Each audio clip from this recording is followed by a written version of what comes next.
2009 में Avatar film release हुई, जिसने फिल्मों की दुनिया को हमेशा हमेशा के लिए चैलेंज कर दिया। ऐसी फिल्म जिसे बनाने में 15 साल का अरसा लगा और जिसने रिलीज के पहले दिन ही $27 मिलियन का रिकॉर्ड बिजनेस किया। इस फिल्म में एक कौम को दिखाया गया है जो पेंडोरा नामी सयारे पर रहते हैं और जिन्हें नावी कहा जाता है। अवतार फिल्म में एक बहुत बड़े दरख्त को दिखाया गया है जिसे ट्री ऑफ सोर्स कहा जाता है। ये दरख्त पेंडोरा के बीच में मौजूद है, जो एक जादुई दरख्त होता है। इस कौम का इन्हिसार इस बड़े दरख्त पर था, जो इस कौम के मुताबिक इनकी कौम का जो भी मर्द मर जाता तो इसकी रूह इस दरख्त की शाखों और पत्तों में शामिल हो जाती है। ये दरख्त 3000 साल पुराना होता है, जिसकी वहाँ के लोग इबादत करते हैं और उसे अपनी देवी एवा के साथ राब्ते का जरिया समझते हैं कि इस दरख्त के सामने वो जो भी कहेंगे वो इनकी देवी सुनती है और उनको वो सब कुछ मिलेगा जिसकी वो ख्वाहिश करते हैं। ये एक साइंस फिक्शन फिल्म है, लेकिन इसमें जिस दरख्त को दिखाया गया है जिसकी वो लोग इबादत करते हैं, ये असल में हमारी दुनिया में हजारों साल पहले मौजूद था, जिस वक्त एक कौम इसी तरह एक दरख्त की इबादत करती थी, जैसे इस फिल्म में दिखाया गया है। ये एक कबीला था जो बहरे कलजूम के मशरकी किनारे और अरब के मगरबी शुमाल में आबाद था। ये मदियन के लोग थे जिनके दरमियान अल्लाह ताला ने हजरत शुएब अलैहिस्सलाम को पैगंबर बनाकर भेजा। ये कबीला जिस जगह आबाद था, वहाँ की आबो हवा की लताफत, नहरों और आबशारों की कसरत ने इस मकाम को निहायत खूबसूरत और पुरफिजा बना दिया था। और यहाँ और खुशबूदार फलों के इस कदर बागात और चमन थे कि अगर एक शख्स आबादी से बाहर खड़े होकर नज़ारा करता तो उसको ये मालूम होता था कि ये निहायत खूबसूरत और शादाब घने दरख्तों का एक झुंड है। इसी वजह से कुरान करीम ने इसको एका कहकर तारुफ कराया। एका एक झाड़ी को कहते हैं क्योंकि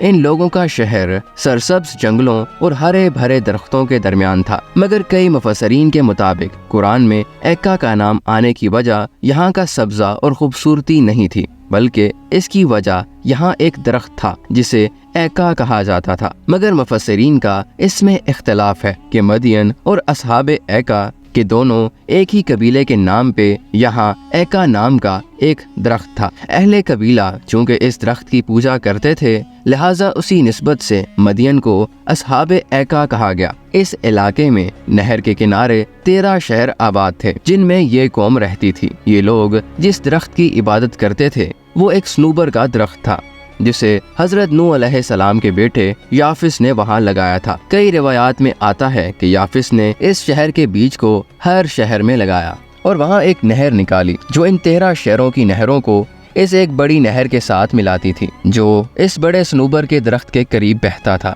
इन लोगों को मना किया गया था कि वो इस नहर का पानी नहीं पी सकते, जिस नहर का पानी उस बड़े दरख्त को जाता है, और जो भी इस नहर का पानी पीता तो उसे मौत की सजा सुनाई जाती। वो लोग इस बात पर यकीन रखते थे कि वो नहर जिससे उस दरख्त को पानी मिलता है वो इनके देवता की ताकत है, इसलिए वो इस बात को मानते थे कि इनके खुदा को ताकतवर बनाने वाले पानी को वो नहीं पी सकते, इसलिए वो इन बाकी नहरों का पानी पीते हैं जो इस एक बड़ी नहर से बाकी शहरों में बहता है। हर महीने हर एक शहर में इन दरख्तों के सामने कुर्बानी करते हैं। वो गाय और बैलों को उन दरख्तों के साथ ज़िबाह करके उनको आग लगाते हैं ताकि उनका देवता इनसे खुश हो जाए। जब इस आग के धुएं की वजह से वो दरख्त इन लोगों को नजर नहीं आता तो वो लोग गमज़दा होकर रोने लगते हैं और उस दरख्त से फरियाद करते हैं कि वो इनसे खुश हो जाए। इसी दौरान शैतान इनके पास आता है और इस दरख्त की शाखों को अलग अलग करता है, जिससे वो दरख्त नजर आने लगता है और फिर इनको बुलंद आवाज में कहता है कि तुम लोगों की कुर्बानी मैंने कबूल कर ली है, इसलिए खुश हो जाओ। ये सुनते ही वो लोग नाचते और खुशियां मनाते और शराब पीते हैं।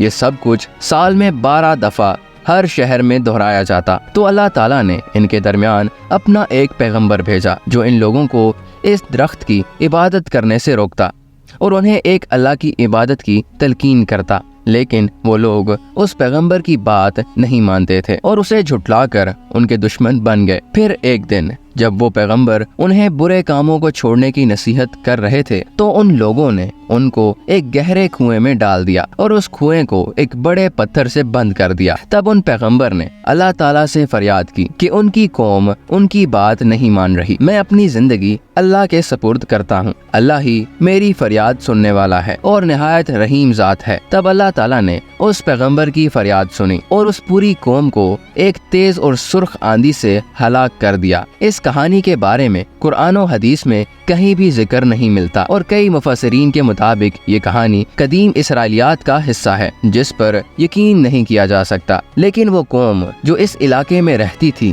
اس کا ذکر قرآن میں موجود ہے، جسے اصحاب ایکا یا مدین کے لوگ کہا جاتا تھا۔ ان لوگوں کے درمیان اللہ تعالیٰ نے حضرت شعیب علیہ السلام کو بھیجا اور حضرت شعیب علیہ السلام نے اصحاب ایکا کے سامنے جو نصیحت کی اسے سن کر ان لوگوں نے آپ علیہ السلام سے بد زبانی کی اور اپنی سرکشی اور غرور و تکبر کا مظاہرہ کرتے ہوئے اپنے پیغمبر کو جھٹلا دیا اور یہاں تک اپنی سرکشی کا اظہار کیا اور یہ کہہ دیا کہ اگر تم سچے ہو تو ہم پر آسمان کا کوئی ٹکڑا گرا کر ہم کو ہلاک کر دو۔ حدیث شریف میں آیا ہے کہ اللہ تعالیٰ نے ان لوگوں پر جہنم کا ایک دروازہ کھول دیا جس سے پوری آبادی میں شدید گرمی اور لو کی حرارت و تپش پھیل گئی اور بستی والوں کا دم گھٹنے لگا، تو وہ لوگ اپنے گھروں میں گھسنے لگے اور اپنے اوپر پانی کا چھڑکاؤ کرنے لگے، مگر پانی اور سائے سے ان کو کوئی چین اور سکون نہیں ملا اور گرمی کی تپش سے جھلسے جا رہے تھے۔